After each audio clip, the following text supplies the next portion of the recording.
Mula sa paghawak ng mga baril at pagsabak sa engkwentro, edukasyon na ngayon ang armas ng nasa 80 dating miyembro ng Abu Sayyaf Group. Tunghayan ang kwento ng kanilang pagbabagong buhay. Sa unang balita ni JP Soriano, exclusive. Kuha ito ng isa sa mga pinakahuling engkwentro sa pagitan ng Abu Sayyaf.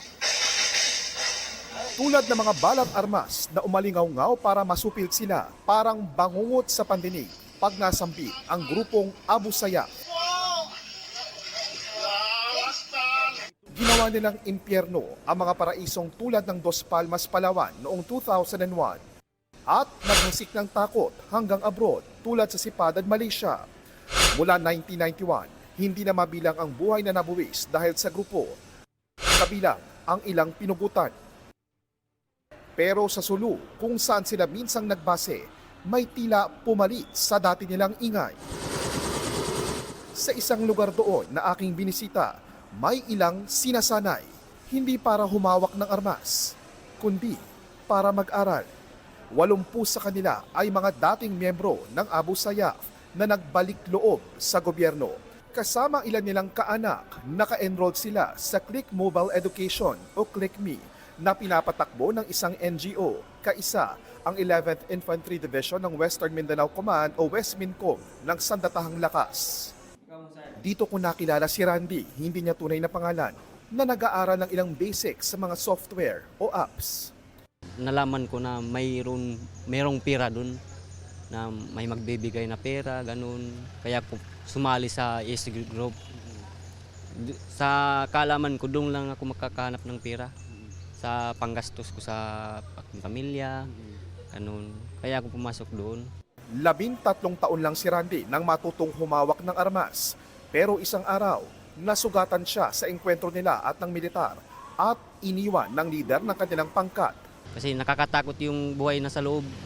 Minsan gera, kung may mamamatay, hindi na mapupulot yung iba. Kaklase niya ngayon si Lito, di rin niya tunay na pangalan, na minsang nakasama ang ilang high-value individual gaya ni na Abu Sayyaf leaders Isnilon Hapilon at Omar Patek. Naging bahagi siya ng ilang pangingidnap pero kumalas sa grupo noong 2018 ng magkasariling pamilya. Yung pinaglalaban, parang personal interest o pinagyayaman na yung kung ano man yung nakukuha nila. Extortion, yun ang nangyayari. Kaya naisip ko na sa magbagong buhay na ako. Kinailangan muna ni Litong patunayan ang katapatan sa gobyerno para makasali sa Enhanced Comprehensive Local Integration Program o ECLIP at tumulong pa nga sa pag-aresto ng ilang lider ng Abu Sayyaf at pagligtas sa mga nakitap nila. Ang kahirapan ni Lito at Randy ang sinamantala noon ng Abu Sayyaf para mahikayat silang lumahok sa grupo at gumawa ng mga krimen at karahasan. Gera ang sumira sa lugar na ito. Peace and order ang aming naging problema. Insurgency, terrorism, etc. Kidnapping. Kaya pagsugpo sa kahirapan sa pamamagitan ng edukasyon ang ginagamit ngayong armas para tuluyang maglaho ang multo ng terorismo sa probinsya. Dahil 9 na buwan ang pag-aaral sa Click Me program at di makakapaghanap buhay ang mga kalahok, aalalayan sila ng tulong pinansyal ng Department of Social Welfare and Development o DSWD. Hindi man natin mapalitan yung income nila, pero the important part is may naiaabot tayo na tulong para to keep them encouraged to continue the program. Batid daw ng DSWD at mga kapartner nilang NGO na wala pa namang katiyakang matutuldukan na ang pagsali ng ilang taga-Sulu sa mga teroristang grupo. Pero ang tiyak daw, isang malinaw na hakbang ang akses sa edukasyon at ang pangakong pangmatagalang tulong para maibsan ang kahirapan para makamit ang tunay na kapayapaan sa probinsya. Click Me ang simula. Pero plano yung dugtungan ng Alternative Learning System o ALS ng Department of Education o DepEd para magkaroon sila ng katumbas ng elementary at high school diploma at makapagkolehiyo kung gugustuhin. Life skills like computer literacy, digital literacy, how to prepare your resume. So itong mga development programs na to will help them become productive members of our society. Bagaman 2023 pa idineklarang Abu Sayyaf Free ang Sulu, nagsisimula pa lang ang paghilom sa mga dating pugad ng Abu Sayyaf. Sa halos 500 dating miyembrong sumuko at nagbalik loob sa gobyerno, 180 pa lang ang may clearance at naipasok sa ECLIP integration. Mailan kasing nasangkot sa mga krimen at kailangan pa ring managot Kailangan wala silang cases.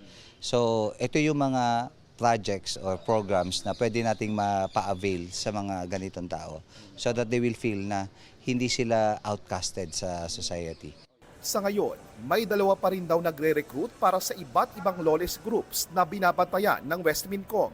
Imbes na sa kanila lumahok, nire-recruit naman sila ng Westmincom sa mga Citizen Armed Forces Geographical Unit o CAFGU para tumulong sa pagpapanatili ng kapayapaan.